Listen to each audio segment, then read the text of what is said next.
All right, good morning and welcome to Good News York, sponsored by Ads on the Go, getadsonthego.com. Matt is not with us today. He is out purchasing different ant farms. He's into ant farms now. It's very strange, but he's a strange man, and I love him for it. But I'm not alone. You're not alone. We're here with a very special guest, dare I say a friend. He is a friend of mine, a friend of Growth Mode Content, a friend of Good News York. He has a great podcast with us called Operations Excellence, Mr. Mark O'Donnell. Thank you, Mike. And I should say, not only a podcast called Operations Excellence, that is the name of your company. That is correct. And for those, I mean, look, you and I, we go way back now. Obviously, I know what you do. Matt knows what you do. But for some of those that are listening or watching that haven't had the pleasure to meet you yet, explain a little bit about yourself and Operations Excellence. So I'm going to take that in reverse. I'll talk about Operations Excellence a little bit and what I do now with Operations Excellence, and then I'll maybe still want me to give you a little Love that. quick background on me. So Operations Excellence, people ask what I do. I try to stay away from the term business consultant because most people, when they hear that, like reach for their wallet to hang on to it to make sure the money's still there, right? Kind of Right. like car salesman or something, right? It's got some negative connotation. What I really do is I work with business owners, business leaders, to help them achieve the goals that they desire. Okay, and how do we do that? You know, the tagline I use is turning obstacles into assets. Right? There's things that are stopping you from achieving the results that you desire, and whether that's individually or for an organization. Right? So how do I do that? Do that through one-on-one coaching in some cases. I'm a certified business coach, and really the whole method that we use there is really reverts back to what's known as the Socratic method. Yeah. Right, which is answering an answer with another question and continuing to question and peeling the onion, right? And we call it getting the top spinning, right? To help the client really get to a different level of understanding and hopefully to help them kind of turn the issue they're looking at more 360 so they can come at it from different angles and come to a better answer and then help them drive to the results, to overcoming that. We also do leadership development, team building. I do sales development, strategic planning. It really boils down to if somebody is struggling with one of three things, and in many cases it is one of these three things, which is people, process, and strategy. All right, with an organization. And, you know, it's funny because if you would have asked me when I started my business who my clients would have been, I would have guessed probably mostly manufacturers because that was, you know, how I spent most of my adult life was in manufacturing type companies. I do have some manufacturing clients, but they are not the majority of my business clients right now. But you think about it, any organization, it still comes down to people, process, and strategy. And that's true if it's for-profit or not-for-profit, right? I have some not-for-profit clients now as well, really helping them predominantly with strategy. And it's interesting because they understand the need for a strategic plan. And a lot of them, in some cases, haven't been exposed to really the methodology that helps you not only establish a really solid strategic plan, but helps you implement that plan and really drive to the results that you're trying to get to. So, That's fantastic. So that's what I do. Yeah, well, and you do it so well. You know, Well, thank you. Even in the way that you speak on your podcast, but also in the way that you speak when we just have regular conversations. You're just so I don't know what the word I'm looking for, but it's just you're very thought provoking. You think about the little bit of, you know, the little details, and you really what strikes me about you the most is you can tell that this is something that you just don't do as a career now. It's something you're passionate about. Where did you find that passion? Like what kind of when you because you retired, you said you were working in manufacturing. Well, not exactly. Oh, okay. In a minute. We'll get to that in a minute. Yeah, talk about that. How did you go from retiring and then getting into the business consulting? So you asked me a couple things, and I'll answer how I got there and what happened. But also about the passion. And I'll try to address that as well. So I was general manager for a local company, which is owned by a company based in the Midwest, a bigger corporation, and was general manager there for 4.5, I guess almost 5 years. And they decided in the summer, July of 2021, that they didn't need the general manager position in Syracuse anymore. So I was downsized. Here's your package. Thanks for the memories. So when I came home, of course, my wife was like, oh, my God, what are we going to do? And I showed her the package, and she said, oh, well, what are you going to do? So, well, I'm going to go play golf and figure out what I want to do, Yeah. right? So, they gave me a decent package. And frankly, at that point, and again, I won't mention the company, it's irrelevant, but I always enjoyed what I did as far as the day-to-day, right, and the people, and we were a manufacturing company, amongst other things. We had a kind of a project-based business, and it was a lot of fun. I had a chance to travel the world, went to Vietnam and spent, off and on for almost 5 years going back and forth to Vietnam and developing relationships with suppliers there. And that was incredibly gratifying and just a real growth experience for me, So a lot of great experiences. But anyways, so I'm downsized, and what do I want to do? So I had always thought, my background, I have an undergraduate degree in industrial engineering from Syracuse University, go Orange. And went back to school. I got promoted in my early 30s, and this is something that I take with me in my business now, and I tell the story of this is what happens at a lot of businesses, right? I mean, I was identified as a high performer in my early 30s and was promoted literally on a Friday, was an engineer, and on Monday, I'm an engineering manager. Wow. Right. And now they had talked to me about it. Sure. Offered the job and all that. But so what training did I get? Well, they gave me a little training, if you will, on HR policies, right? And how to do reviews and, a handshake and good luck. And the reality is being a worker and being a leader is two different skill sets.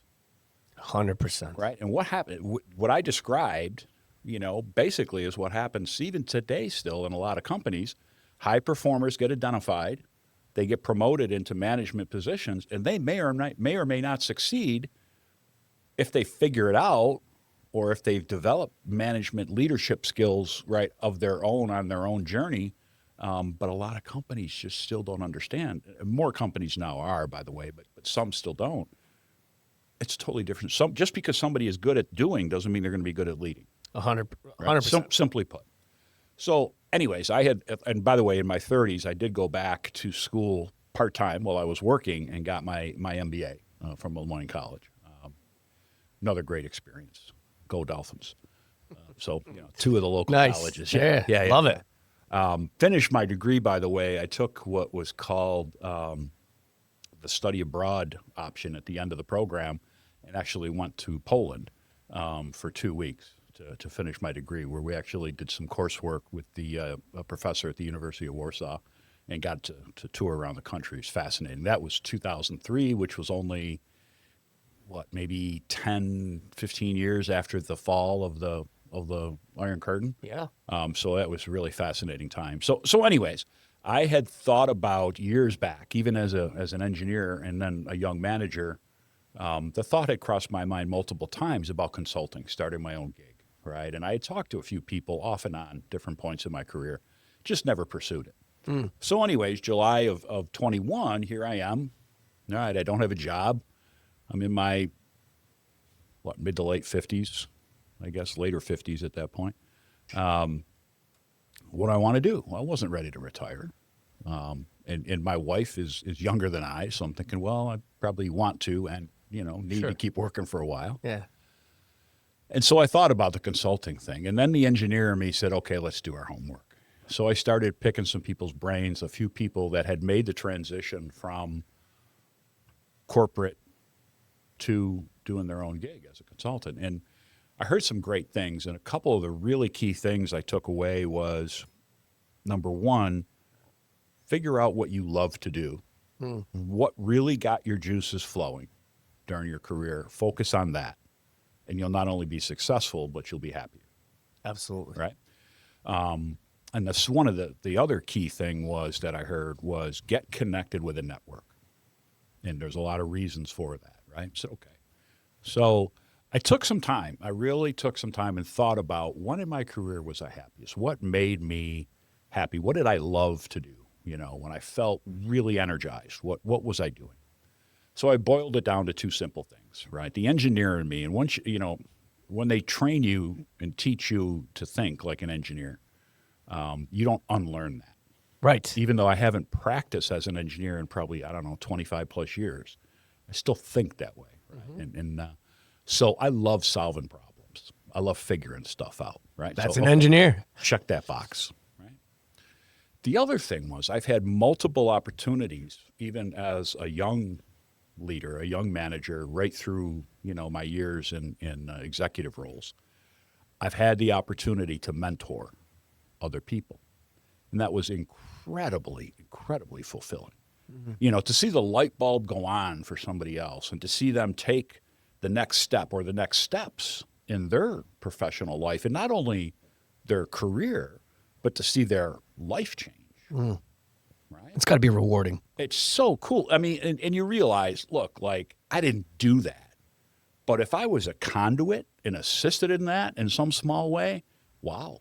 Especially if you help them avoid some of the pitfalls that you went into. Yeah. And that alone is like, listen, I'm the ghost of Christmas future. Yeah. Listen to me. And that's a big thing, right? But I in mentoring and now in coaching and helping people develop and whether it's a newly minted manager or somebody who's aspiring to be a manager, or even somebody who's new to an executive role, anywhere on that, or somebody that's been in an executive role and desires to have some coaching, because we can all benefit from it, right?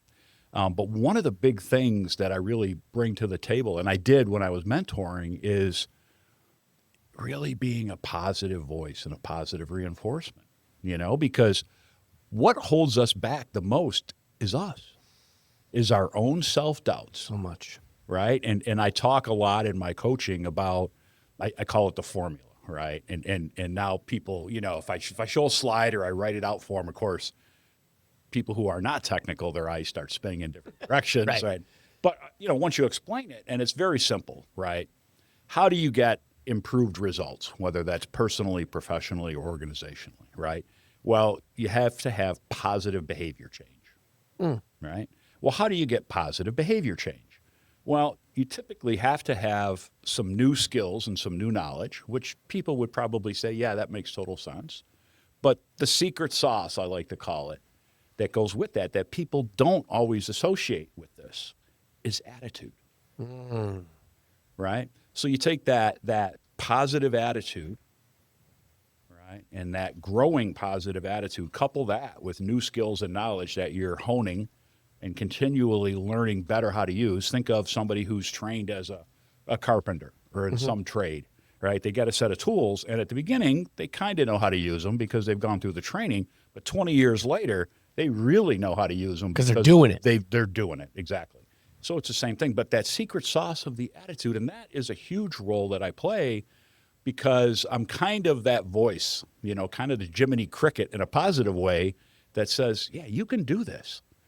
Right. And then once they start, little steps, right, and you help them walk through achieving some small goals, now it creates what we call that internal engine. And it's this self-fueling, self-feeding engine that everybody, this is kind of human nature, once I'm introduced to goal achievement and I get a little taste of achieving some goals, now you want more. I want more because it feels good. Like I set this goal, I went and did it. I can do that. Look at that. Wow. And then, it takes it another step and another step. So that's that positive attitude. And that is a huge part that I play because, anybody, even without my background and my experience, almost anybody could probably introduce many of the skill sets and knowledge that I do, whether it's in an individual program or in group programs. But that attitude, and then, you mentioned it too, they're getting the 35 plus years of my experience, and you're absolutely right. Some of the most important lessons I've learned were not from successes. They were from complete failures and falling on my face. That's become cliche with social media, but it is so damn true. That's just real life. It is completely real life. But here's the difference is, right? Some people are unwilling to share that because they haven't gotten comfortable in their own skin with the fact that they fail. You know, one of the things I talk about in leadership development is, and we use this example of Abraham Lincoln. And most people don't realize Lincoln failed at pretty much everything he touched. His story is amazing. Everything. And yet he learned from it and moved on. Every time he learned from it and moved on. And the point is, if you are going to achieve anything in life, and I'm not just talking, you know, become the CEO and no, it have translates a everywhere. multi-million-dollar home and a Ferrari in the driveway, whatever success, and that's the other thing. As an individual, you get to decide what success looks like for you, not what society thinks or your brother thinks or your wife thinks or your boss thinks. It's what does success look like for you? And that really is what's my life's purpose, what are my dreams and aspirations, what are my values. Those things become the North Star when I define my goals. Oh, I love that. Right? And so it's just, it is so cool to you know, I was out, I told you before we started the podcast this morning, I just got back Sunday from Southern California. Yeah. And one of my bigger clients is in Southern California, and I had a chance to talk quite a bit with him and stuff he's going on. And we were joking about, you know, he's got, I don't know, 450 employees in his company. I've met and worked with and know personally like over 100 of them. And it's just, you know, even to hear him say, you know, and yeah, does it feed my ego? Yeah, I'm human. But it's very gratifying in a humbling way to hear from his mouth what his people say about me and how they feel I've helped them. That's not, and yeah, is that a great sales marketing tool? Well, yeah, but on a human level, that's what gets me up in the morning. That's amazing. You know, that's why I love what I do, because you see the light bulb go on. You see somebody's life change, and you see them, you know, I call it the aha moment. I had a coaching call yesterday afternoon with one of the folks from Southern California, and he's a regional manager, very, very bright young man, very successful, and he's working through some things, and as we're kicking stuff back and forth, he's like, oh, I got to write that down. But, you know, by the time in a 40-minute conversation, you know, he walked away with some good tidbits for him. And again, what did it really do? You know, was I the answer guy? No, you know, I don't purport to be the answer man. But through that back and forth, he came to 2 or 3 nuggets that are going to help him address some things he's dealing with right now from a different perspective. I was just going to say, you're giving perspective. That's what you're doing. And a sounding board in a lot of ways. You know, it's funny. Yeah, my buddy out in California that runs that company, he says, "Yeah, you're my professional, you're my business therapist," and I laugh. Very similar, you know, and in some and I get it, you know, because there's a value to that, because having sat on that side of the desk for so long, there's a lot of things that you can't talk about in detail in the building. You just can't, for multiple different reasons, whether it involves personnel issues or, you know, there is just something, you know, and it might be timing, you know, because, you know, if you're in the middle of an acquisition or a merger, those things, yeah, right, for obvious reasons, and there's a lot of things that go on. But anyways, to have somebody who you can talk to about anything, who you know and trust, you know, it's going to stay with them. Those details are going to go to the grave. Right. There's a huge value in that, because sometimes just getting stuff off our chest, it's like a release valve in the pressure cooker, you know? Yeah, I remember before I went into therapy, I just remember thinking the first time going and saying to myself, I'm going through this, I'm going through that, I feel like this. How is talking about it going to do anything? I don't need to talk about it. I just need to feel better. Yeah. Well, guess what? After the first session, a few hours later, I'm like, hey, I feel pretty good. Yeah, you felt better. There's the proof. Right. Man, you said so much there. I have so many thoughts going through it. I want to circle back real quick to when you said, you didn't learn anything from not that you don't learn anything from successes, but you learn more from the failures. And again, I know that's kind of a cliche thing maybe these days, but if you think about it, because you and I we love golf and we talk about it, you're talking about it doesn't just translate to being the CEO and this and that. It's in everything. Like, think back to how many bad golf shots you've had and how many. Did you learn anything after you hit a good one? You're like, no, that's great. Look at that. You learn when you're like, why did I just duff it? Oh, you know what? I wasn't addressing the ball correctly. I was in the, my foot was in the wrong position. Whatever it is. Right. So it really does translate. Well, I would say, that's very true. The analogy you use about golf, and one of the reasons I love golf is it is very much like life, but we'll get back to that. Sure. What I wanted to stress is business, like all of life, is about relationships, right? It's about human relationships, right? And so as I learn these things, I'm not just taking them into the workplace to become a better leader. Hopefully, when I go home, I'm a better spouse or significant other or parent or sibling or son or friend, right? Yeah. Because I am better able to connect.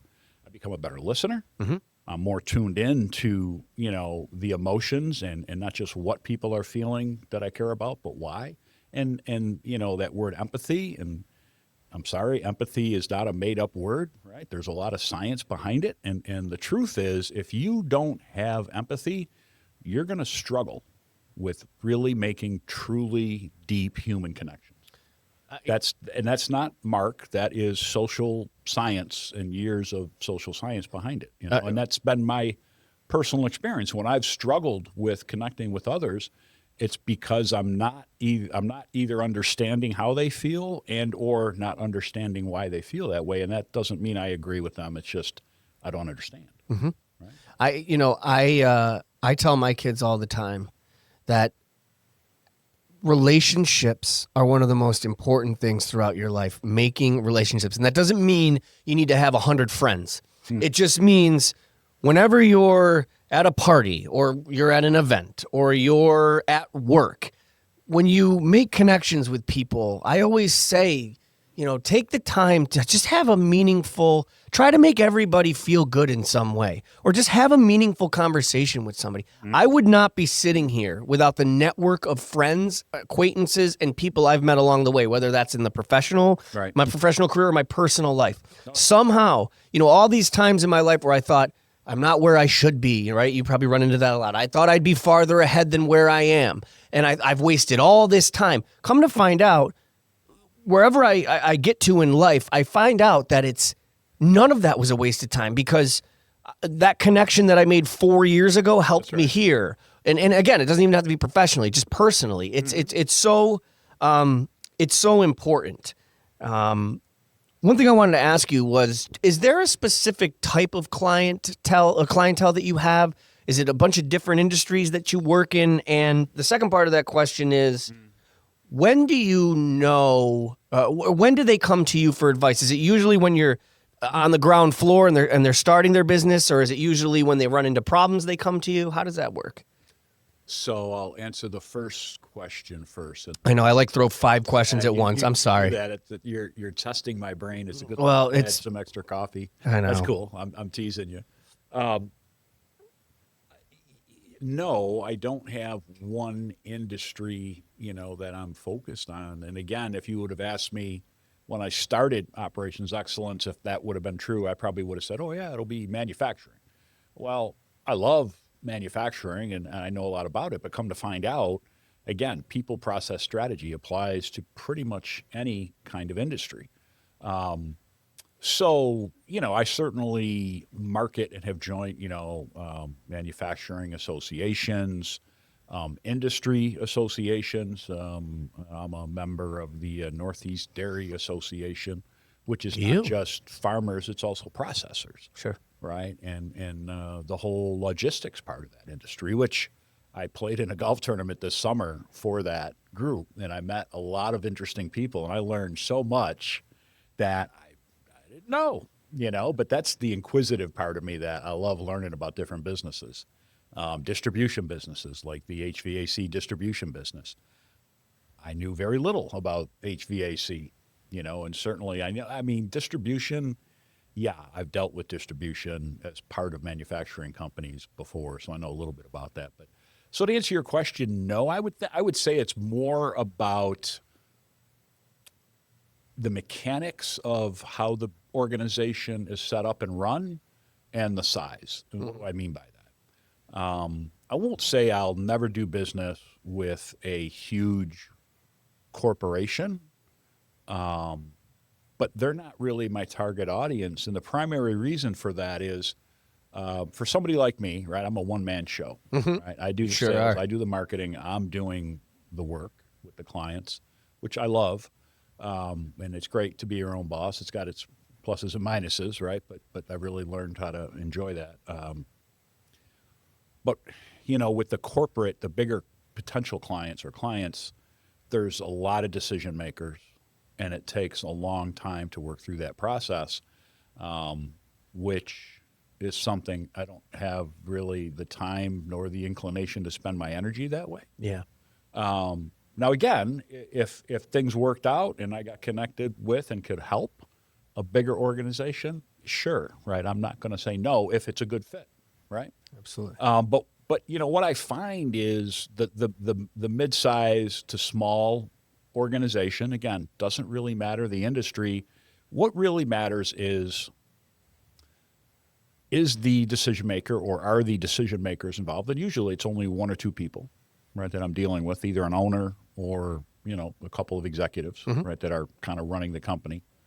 Do they understand they have a need, and have I been able to connect with them and help them see that I can be a valued partner and bring something to the table to help not provide answers to them, but facilitate them overcoming the obstacles that are there and turning those obstacles into assets so that they can therefore achieve the goals that they desire.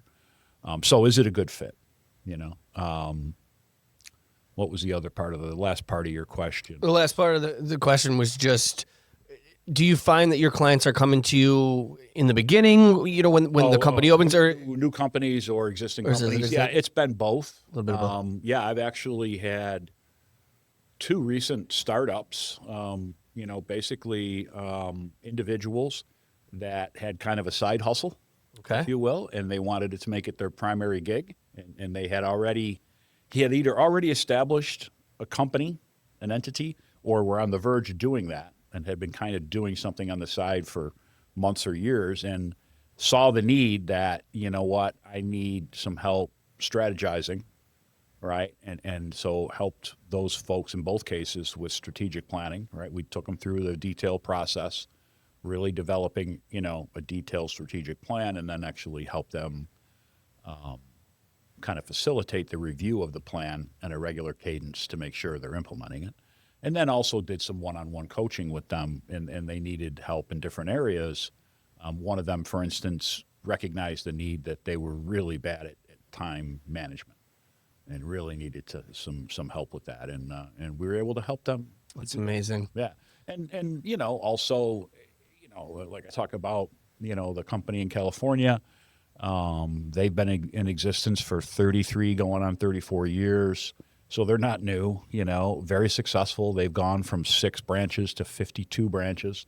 Very, very successful company. But, the conversation with them started off, and this was just two friends having a conversation. My buddy had definitely has understood for years the value of promoting from within, wants to do that and has done that. But from his own experience had mixed results because, drum roll please, he wasn't providing them the opportunity to develop those skills. And so he knew he had to do that. And so when I came to him and said, yeah, this is what I can do for you, and here's how I do it, and here's how it works. And I said, oh, by the way, I bet you, because I know him, right, he's got a finance background. So a lot like engineers, he did his homework.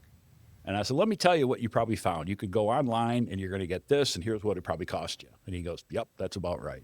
I say, well, here's what I can do. And we'll customize a program, but here's a general range of what it's going to cost, and here's what that will likely include. From there, we developed a proposal and did it.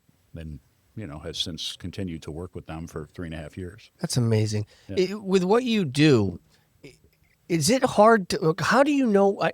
feel funny asking this, but it's a legit question. How do you know when you're done, right? Like how do you know when, hey, I've, it's Well, like, from a business standpoint, hopefully you're never done. sure. Right. I mean, like from you helping a client, when do you know, like, all right, you know what? I've done all I can do here. Well, so I'll take that from a little different approach to answer that. The way I work is, I don't typically have an open-ended engagement, right? I will give them a proposal. The proposal will say, here's what we together have identified, Okay. all right, as what you're trying to achieve. Here's what we have identified as the obstacle.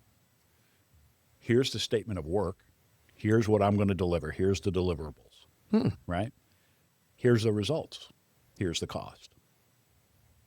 It's pretty black and white. I love that. Right? And so that's how I know when we're done is when, with that body of work. But what typically happens is, let's say I take a group of individuals, 4 people, through a leadership development program. What often happens, not always, but what often happens is now those people have gone through the program. Now they say, hey, maybe 1, 2, or all 4 of them, I want some ongoing coaching. Right? So now maybe we set up a couple 30-minute calls a month, and it allows them to continue to have an outside sounding board, but it also, now they have somebody that's going to check in with them. They have accountability for this. Now we're talking about their own ongoing development, right? So there's high value in that, and that's something that happens a lot. Or they become engaged with me, and other things come up through conversations and more work. I mean, it tells me that I must be doing something right to date, anyways. Of course. Knock on wood. I have not had a single client that has been one and done. Every single one of them has come back for more work. That's great. Whether it was immediately or, over a short period of time. Which goes back to what you said at the beginning.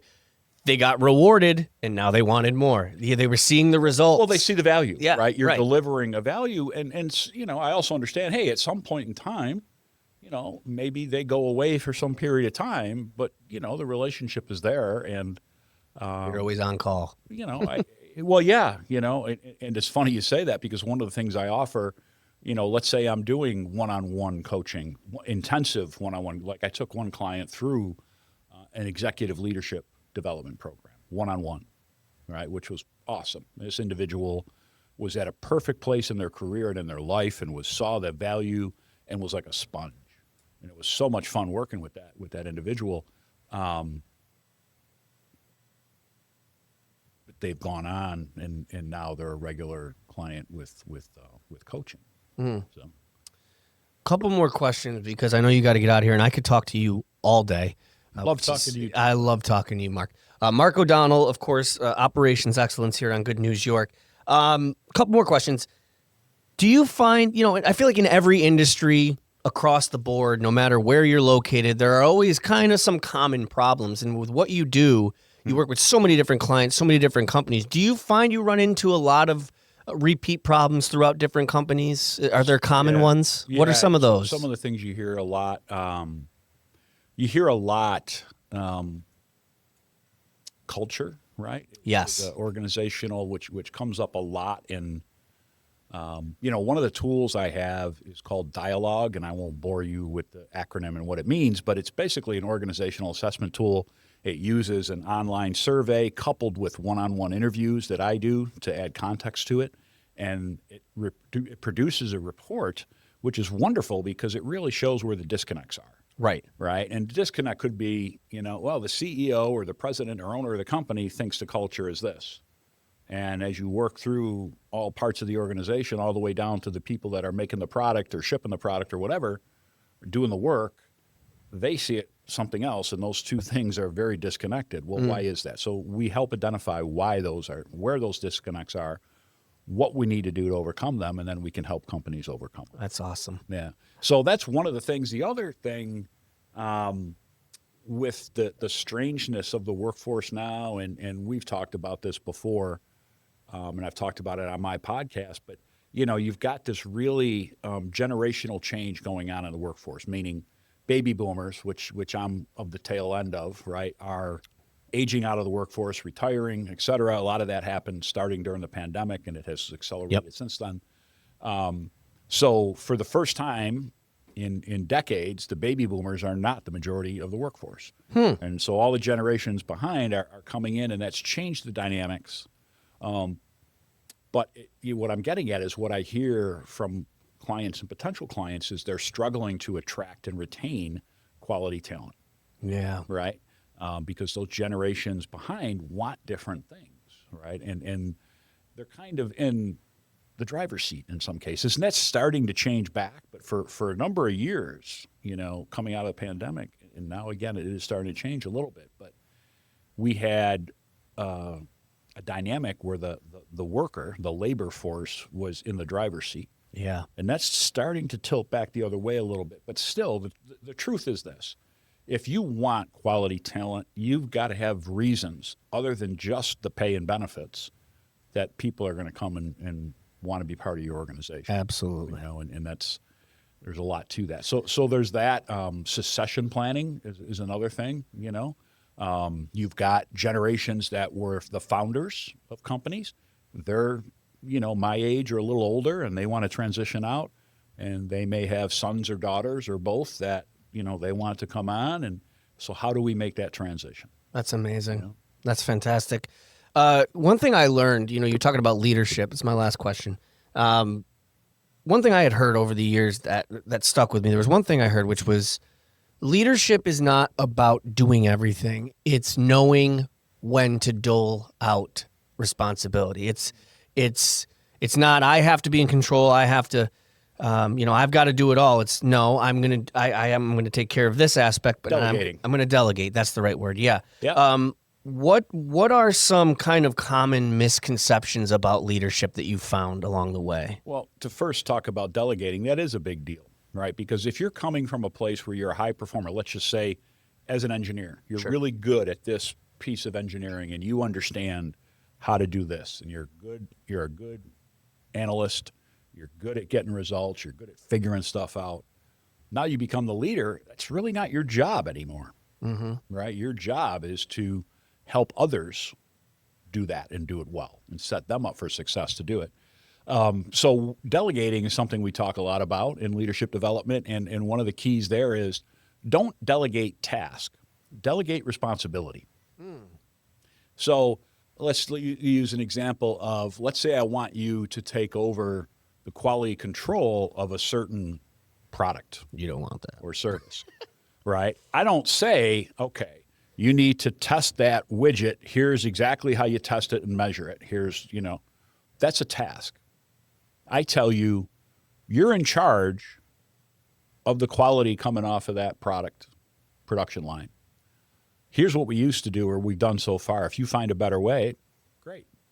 But here's the defect rate that's got to be better than X. So I gave you parameters, but you're in charge. And yeah, you can keep doing it the way we're doing it, or you can do it a different way. That's a responsibility, right? Big difference, because if I'm just delegating task, you're not learning anything, right? So delegation should be part of the development process for your team. And oh, by the way, if I'm really delegating responsibility, now it's really off my plate. Now it's on you, right? I've told you that your responsibility is that. And you're giving them a sense of, I trust ownership. I trust you. I trust you. And I know you can do this. I'm not just handing you the keys to the car for a night. I'm giving you the title to it. Nice. Right? What a great answer. So that's a big thing. And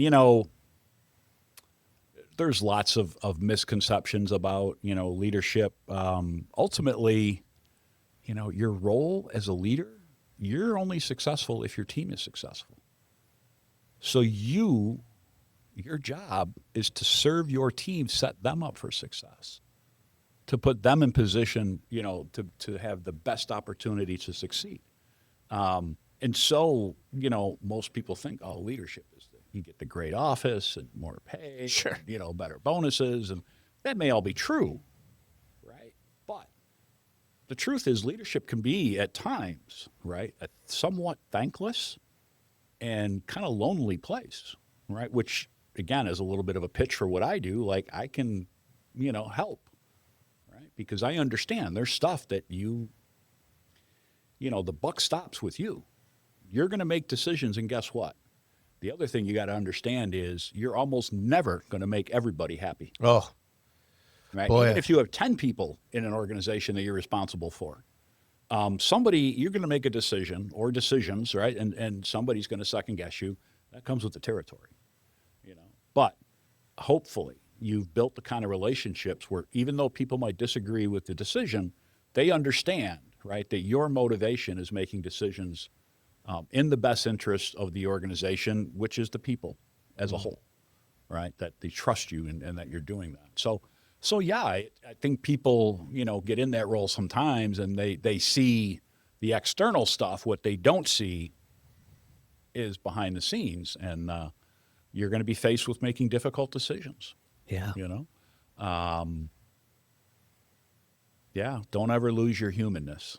That would be the other thing. I can remember Everybody needs to one hear of that. the worst feelings I've ever had in a leadership role. I was with a local company. I was VP of operations, and the company was struggling financially. And we had done some layoffs, but we actually had to lay off 22 managers just in the local operations. Oof. And these were people that I knew. I knew their spouses. I knew their kids. And I could have not been personally involved in those meetings. I could have let HR handle Just it. do it. I told the VP of HR I want to be in every meeting because those people had earned that. Even if they wanted to go off on me and, tell me to, blank off and Sure. whatever. And so I sat through 22 meetings in one day. God bless you, man. And I will That's tell you- leadership. I will tell you emotionally, I went home pretty well drained. Sure. But, in hindsight, I'm glad I did it because it was the right thing to do. It's leadership. That is a prime example of leadership. And to circle back again to what you said earlier, you gave yourself a responsibility. You said, you know what? It's my responsibility to face these people face to face. Well, you got to own up. Yeah. Those are difficult times, and it wasn't personal, right? These were business decisions, but it involved people, so it was personal. And you were able to convey the empathy that you Even felt. though the decision wasn't made, to hurt anybody, right? It was going to affect people's lives in a negative way. And so they had earned that right through their, time with the company and dedication to the company over years to have that face time. You're amazing. And, sometimes you just got to accept that and bite the bullet, Mark O'Donnell, Operation Excellence is the name of the company, but Operation Excellence is the name of your podcast. Yes, it is. That you do with us here at Growth Mode Content. Got anything coming up that we should know about on the show, or if you want to talk about what's going on? Well, I will say this. I am, as I told you before. Oh, yeah. There's some stuff we're working on that I'm not going to talk about because But it's I exciting. don't want potential competitors beating us to the punch. But I will say this. I am working on a joint workshop with one of my clients who's actually become a close friend as well. And you've met Joanne and Brad from Distinctive Yeah. Voices, right? Yeah. My friends from the performing awesome. arts world. Yeah, they were fun. So we're putting together a joint workshop, which Joanne and I are going to do together. And I'm coming at it from the leadership development world that I know and that I'm involved in. And she's coming from the performing arts world as far as developing your voice, right? And how to really utilize your presence and your voice to command a room. And there's a lot that goes with that. So we're bringing this joint workshop out sometime this fall, hopefully. I'm so We excited. had a little setback. They had some stuff going on that we were supposed to kind of finalize some things a few weeks back. But hopefully here before the fall is over, we'll get that rolled out. And we've got amazing. some other exciting stuff we're working on. And when we're ready to roll it out, I'd love to come back and chat with you. You can come here anytime, my friend. What are the plugs? Give us the website, business name, anything you want to plug for the. operationsexcellence.com, and that is Operations Excellence without the E in excellence because somebody else already had that domain name. Oh, Operationsexcellence.com. Yeah, great website. There's a lot of testimonials on there. It explains, what I do, how I do it. Please reach out to me if you'd like some more information. And certainly the first consultations and conversations are always free of charge. So even if you just want to talk and see if it's a good fit, give me a call. Thanks. and this guy's a fun guy to talk to. He's my friend. He's Mark O'Donnell. Mark, real quick before we go, Ryder Cup. You and I are big golf fans. Yeah. What'd you think about the kind of the riffraff with the crowd that seems to be in the media? What's your opinion on that? I'm embarrassed. I am too. I am embarrassed as an American golfer, Yeah. an American golf fan. I don't know how they let that get so out of hand. That's not what that event is about. And I think I'm proud of the fact that, whether it was Tiger Woods and Tom Watson and others have come out and spoke very strongly and said, look, that's not what this is about, right? It's a competition. And if you want to go and support your team, and, that's great, you know. But, somebody had a great observation I happened to see on social media last night. They weren't take the match between Scotty and Rory. Right. Cheer for Scotty. I didn't hear a lot of people cheering for Scotty. They're cheering against Rory. Yeah, and I'm sorry, but that it's an embarrassment. You're an embarrassment, right? If you're that angry of a person, you got issues, And I'm sorry, there's something wrong with. I don't think. And this gets more into psychology, right? It's crowd behavior, right? Like people in a crowd will say and do things they would not do if it was just. That's right. That's right. And so to me, I'm sorry, but you're a coward. You're a coward, right? If you have this anger or whatever going on and that's how you have to act it out, you're a coward. Absolutely. Right? All right. Be a man, be an adult, right? It's totally uncalled for. And I will tell you, not only did the European team win that, and I mean, the Americans made a nice call. I was actually on the flight from the West Coast and was able to watch the last hour or so of the singles matches. Yeah. The U.S. made a run. It was fun. I thought it was good. It would have been. It got real interesting. It would have been the greatest comeback. The last couple hours. But not only did the European team win the match, but you know what? And again, I don't necessarily I won't fault any of the U.S. players. But the European team showed a ton of class. Now, there was some things said. And I don't blame them. I mean, frankly, I think, knowing me, I would have had a hard time not reacting more than they did. Right. Right? I mean, I know there was a few times, where some four-letter expletives got thrown back at the crowd from players. But the whole thing. Seamus. Bottom line, and I understand, I'm old enough, I've seen a lot of Ryder Cups, and in Europe, the fans are, boisterous and loud, but they don't do that. No. This was my first taste of feeling like, get off my lawn, old man yells at cloud. Because I'm usually all for the party atmosphere at those kind of events. If you remember, the Waste Management Open for a long time, they've reined it back a little bit, but that was a party. But you never saw it cross the line. And this was like, even if the U.S. had come back and won that match, I don't think I would have felt good because I feel like we lost just social. It was just embarrassing. It was stained. It was it overshadowed. It overshadowed the actual competition. I think it's a real black eye. Yeah. To American golf, and I think we've got we could talk for a whole nother episode. I know. There is something wrong with our culture if anybody doesn't think that was an embarrassment, I'd love to have a conversation with you because I'm sorry, that's not acceptable behavior. That's what's going on in the country right now is there's a lot of it, and social media plays a role, but I just think it's okay. It's okay. And I'm okay with the party atmosphere. Of course. Look, I've been That's to the best. every major. It's fun. Personally, I've in person been to every golf major except Augusta, and that's a bucket list item, right? Yeah, I apply for tickets every year. There's a lot of drinking going on at those events. They sell That's fine. A lot of beer. Sure. And the corporate hospitality tents are pouring, top shelf booze. Yeah. So it's flowing. They need to get edibles. Just give everybody edibles. They'll chill. They'll just chill out. Yeah. You know what I mean?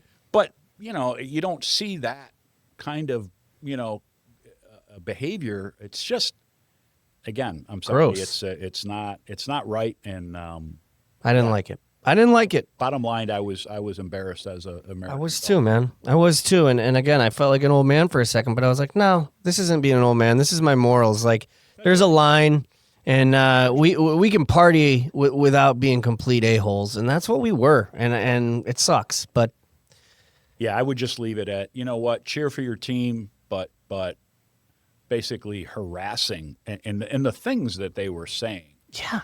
I mean, those were not. It was getting personal. It was very personal attacks, and that's not. You know what? Not appropriate. No, it's just not when appropriate. When you see behavior like that, or people freaking out in like, you know, in traffic, Yeah. because of therapy, right? I've learned that it has nothing to do with Rory McIlroy. It has nothing to do with your road rage. There's something more going on behind the scenes, and you spilled over, and that's why, you know, mental health is important. But anyway, Mark O'Donnell, Operations Excellence. You're my friend. You're a friend of the show. We love you. My pleasure. You're amazing at what you do. Thank you for coming on Good News. By the way, I love what you do. Oh, man. I love your sports show. Oh, well, I'm giving it a shot. You're a sports geek, and I appreciate that, because so am I. I love it. Keep up the good work. Well, hey, listen, Matt and Danny decided that they wanted me to give this a shot. I wasn't sure if I could do it. I gave it one episode, and they're your positive reinforcement. They are my positive reinforcement. I gave it a shot, and I feel well like done. Well done, Danny. The first one went well. We'll just continue to try to get better. But anyway, Mark O'Donnell, Operations Excellence. That is it for Good News York, sponsored by Ads on the Go. Get adsonthego.com. We will be back tomorrow. Again, Mark O'Donnell, Operations Excellence. We'll see you.